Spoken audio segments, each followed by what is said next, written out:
Press meet పెట్టారు. స్వయంగా బాధితులతో కలిసి ప్రెస్ మీట్ పెట్టారు. ఏం చెప్పదలుచుకున్నారు?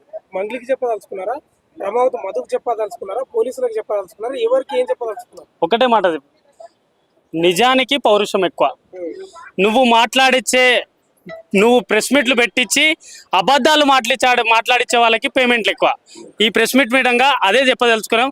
ఎందుకంటే మేము డే 1 ఎప్పుడైతే తెలంగాణ ఫిలిం ప్రొడ్యూసర్ కౌన్సిల్లో మేము మా నాయకుడు సంపత్ నాయక్ గారు అలాగే గిరిజన సంఘాల ఆధ్వర్యంలో మేము ప్రొడ్యూసర్ కౌన్సిల్లో కంప్లైంట్ చేశాం. ఈమెపై ఆరోపణలు ఎదురవుతున్నాయి. పంజాగుట్ట పోలీస్ స్టేషన్లో కేసు నమోదైనాయి. ఈమెకు ఎటువంటి అవకాశాలు ఇవ్వదు.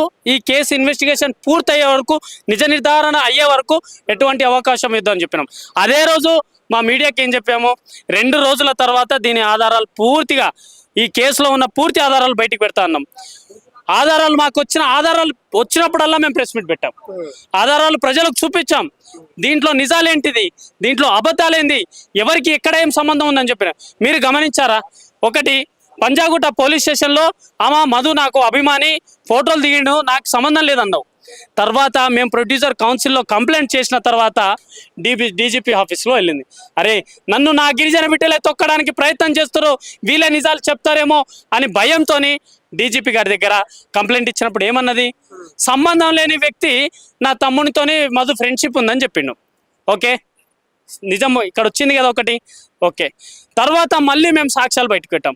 ఎక్కడ, ఈ అమిత్ పటేల్ ఎవరు, ఈ మధుతోని వాళ్ళ బావకి ఏం సంబంధం, తర్వాత ఒక మాజీ మంత్రి మనవాడు ఫోన్ చేసి ఈ విధంగా మాట్లాడుతున్నాని చెప్పేసి ఆ రికార్డు కూడా మీ ముందు పెట్టాము.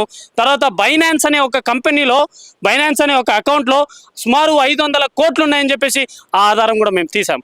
అది కూడా మీడియా ద్వారా చెప్పాం.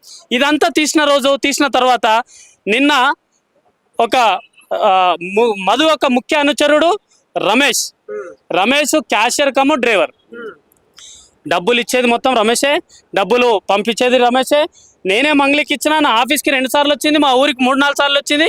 ఆమె వచ్చినప్పుడల్లా నేనే ఫోటో దింపినా అన్న అని చెప్పేసి ఈరోజు ప్రెస్ మీడియాలో చెప్పిండు. ఇన్ని రోజులు ఎందుకు రాలే అంటే, నన్ను చంపేస్తామని చెప్పేసి అన్నారని చెప్పేసి నిన్న వీడియో కూడా రిలీజ్ చేశాం. నిన్న వీడియో రిలీజ్ చేసినప్పుడు మంగ్లీ గారి స్టేట్మెంట్ వచ్చింది. ఏమొచ్చింది, మైక్రో ఫైనాన్స్లో బాధితులకు అన్యాయం జరిగిందని చెప్పింది. మరి అన్యాయం జరిగిందని నీకెట్లా తెలుసు? సంబంధం లేదు కదా ఇక్కడ నీకు. రమేష్ బయటికి రావడం వల్ల మేము తెచ్చాం కదా రమేష్ని, ఇంకా ఆధారాలు తెస్తాం. ఈరోజు బాధితులతో ప్రెస్ మీట్ పెట్టాం.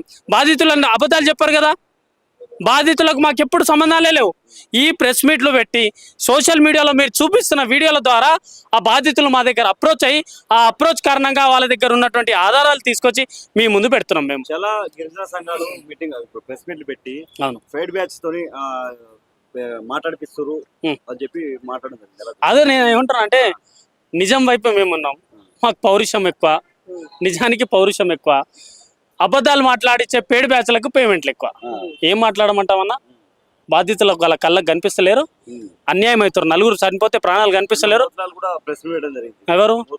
ఎవరు నేను చూడలేదు అనక్ష ఆయన పెడితే అదే పెట్టని అన్న చేస్తే సంతోషమే కదా. ఆయన గురించి ఇప్పుడు వాళ్ళు కూడా బాధితులకు న్యాయం జరగాలంటున్నారు, కానీ మంగ్లీని కాపాడుతున్నారు. అరే, అసలు దొంగ మంగ్లీ అని మేము చెప్తున్నాం. మంగ్లీకి డైరెక్ట్ గా డబ్బులు ఇచ్చినట్లు ఎక్కడ ప్రూఫ్ ఒక్కటి కూడా లేదనేది ఒక ప్రశ్న. డబ్బులు ఇచ్చిన బాధితుడే వచ్చిండు కదా, మంగ్లీకే ఇచ్చిండు కదా. వాళ్ళ ఇంట్లోనే పోయి తీసుకొచ్చి నేను ఫోటో దిగుతా అంటే, ఇక్కడ ఫోటో వద్దు, నువ్వు ఈవెంట్లలో ఫోటో దిగు అని చెప్పేసి మీ వాడు ఫోటో దిగుతా అంటున్నా నాతోని, నువ్వు చెప్పబోయిందని చెప్పేసి మధు ఫోన్ చేస్తే మధు ఈయనకు తిట్టిన రోజులు కూడా ఉన్నాయి. ఇందాక చెప్పిండు కదా. ఎందుకో ఏమో అన్న, నా ముందు పెట్టమంటున్నా మంగ్లీని. డిబేట్ కి రెడీ ఉండు, అన్ని ఛానల్స్ కి ఎదురిచ్చి ధైర్యంగా వచ్చిండు కదా ఈరోజు. నేను ఏ రోజు ఏ మీడియా ముందు పోలే, నేను ఎక్కడ ఏ కార్యక్రమం పోలే. నేను కొత్త సిమ్ ఇచ్చింది కూడా నేనే. ఆ సిమ్ నాకు నెంబర్ తెలియదు, కానీ నేను వేరే నంబర్ మాట్లాడుతుంది, నేను ఇస్తా. మంగ్లీ గారు నా ముందు తీసుకోరమని చెప్పండి, లేకపోతే నన్న మంగ్లీ దగ్గర తీసుకోపండి. నేను డబ్బులు ఇచ్చిందా కాదా నేను చెప్తా, అడుగుతా. బాధితులు చెప్తున్నారు కదా, అబద్ధం ఎందుకు అవుతుందన్నా? అయితే మీ గిరిజన సంఘాల నుంచి కొన్ని వాదనలు వస్తున్నాయి, కొన్ని ప్రశ్నలు వస్తున్నాయి. మీరు ఫిలిం చాపర్లు పోయి అవకాశాలు ఇవ్వద్దని, అసలు మీరు ఎవరు ఇవ్వడానికి అనేది మీ నుంచే ప్రశ్న వస్తుంది. బాధితుల తరపున ఇచ్చినాం. ఎవరంటే ఏందన్నా, ఫిర్యాదు చేయడానికి హక్కు లేదా? రాష్ట్రపతికి కూడా ఫిర్యాదు చేస్తాం, కేంద్ర మంత్రులకు కూడా ఫిర్యాదు చేస్తాం. డీజీపీ గారు కూడా ఫిర్యాదు చేస్తాం. వీళ్ళెవరు మాకు చెప్పడానికి? బాధితులకు అన్యాయం జరిగింది, వీళ్ళెవరు అసలు వీళ్ళకి బాధితులకు అన్యాయం జరిగింది, బాధితుల తరపున పోయి కంప్లైంట్ ఇచ్చాం. చేయొద్దు అనేది ఏదైనా చట్టం ఉందా? ఫిర్యాదు చేయొద్దు అనేది ఏదైనా చట్టం ఉందా? ఓకే ఏ వ్యవస్థలో అయినా ఎక్కడైనా పని జరిగినప్పుడు నెగ్లిజెన్సీ చేసినప్పుడు వాళ్ళ మీద చర్యలు తీసుకుంటారు. మీ వ్యవస్థ గొప్ప వ్యవస్థ, చాలా పెద్ద పెద్ద హీరోలు, చాలా పెద్ద పెద్ద నటీనటులు బయటకు వచ్చారు. మీకు కూడా మచ్చ కల్పించేలాగా ఈమె చేసిన వ్యవహారాన్ని మీరు తాత్కాలికంగా ఈమెకు సినిమాలు ఇవ్వకుండా ప్రొడ్యూసర్ కౌన్సిల్కి కంప్లైంట్ ఇచ్చాం. మీరు ఇచ్చినంత మాత్రాన ఇవ్వకుండా ఉంటారా? ఎస్, ఈ రోజు అవకాశాలు ఇస్తే ఇదే బాధితులు ప్రొడ్యూసర్లు ఇంటికి పోయి ధర్నాలు చేస్తా అంటారు కదా. ఎవరు బాధితులు? ఎస్, బాధితులు అయిపోతుంటారు. మీ సహకారంతోనే, మీడియా సహకారం.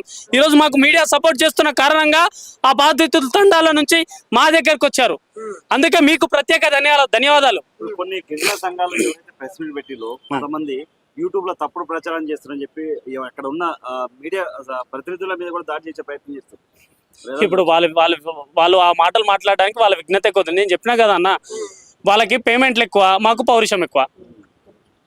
వాళ్ళకి పేమెంట్లు ఎక్కువ, మాకు పౌరుషం ఎక్కువ.